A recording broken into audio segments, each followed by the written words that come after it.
Teaching Science by Katha and Shah. Mixtures and substances. How are they different? Substances cannot be separated by physical means. And mixtures can be separated by physical means like cooling, cooking, sorting, and filtering. Some examples are a salad for mixtures and some chemicals for substances. Now let's watch a video about the states of matter and brain pop. Matter is anything that takes up space. It's the material that all the stuff in the universe is made of. All physical matter is composed of tiny particles called atoms. And these atoms behave differently depending on the temperature and pressure of their environment.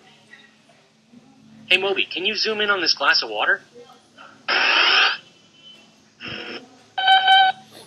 As you can see, water is made up of tiny particles called molecules. Each water molecule is made up of 2 hydrogen atoms and 1 oxygen atom. At room temperature and at normal atmospheric pressure, these molecules form a liquid. The particles within a liquid are packed pretty close together, but they're not arranged in any kind of rigid structure. In fact, they move around and slide past one another pretty regularly. Liquids have a fixed volume, but they don't have a fixed shape.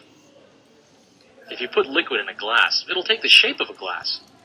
And if you put it in a water pistol, well, it'll be shaped like the inside of a water pistol. Hey. Alright, let's say we raise the temperature of the water. If we boil it, it'll change state and become a gas. Zoom in on that steam, Moby. When you increase the temperature of water, you're adding energy to it. The particles get excited. And when that happens, they start moving around a lot faster and get farther and farther away from one another. But the changes in state are only physical. The chemical structure stays the same. Those particles are still regular old water molecules, hydrogen and oxygen. Unlike liquids, gases don't have a fixed volume.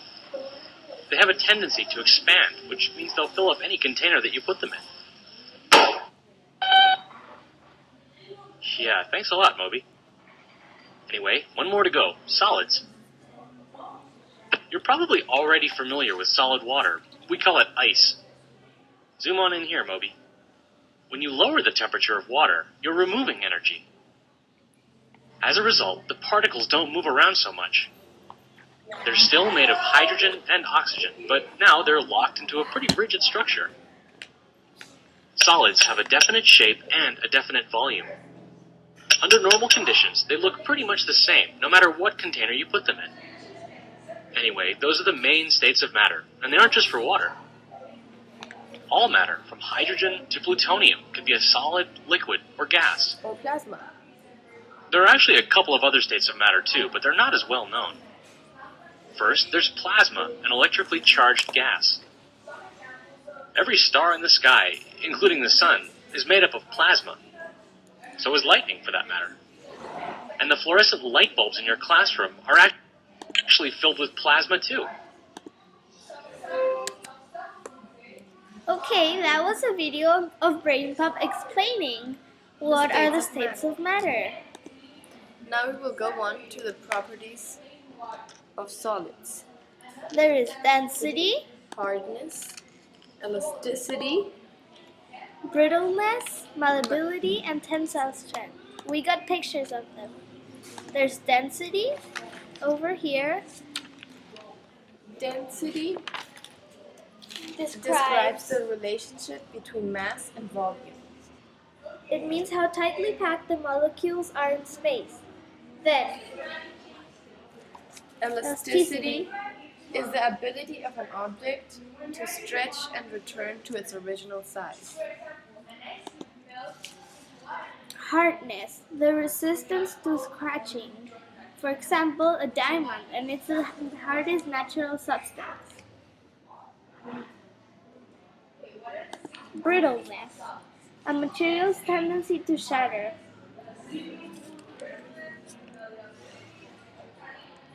Malleability, ability to be pounded into sheets.